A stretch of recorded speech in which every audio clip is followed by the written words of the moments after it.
মধ্যে highest vote পেয়েছে 44% vote, এই জেলায় তৃণমূল পেয়েছে 43% ভোট।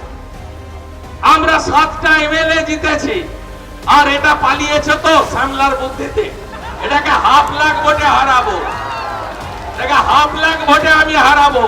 ও থাকলে টিকিট দিলে জেতাতে আমার 4টে জুতো ছেড়ে যেত। যা হয়েছে ভালো হয়েছে, ঈশ্বর যা করেন মঙ্গলের জন্যই করেন।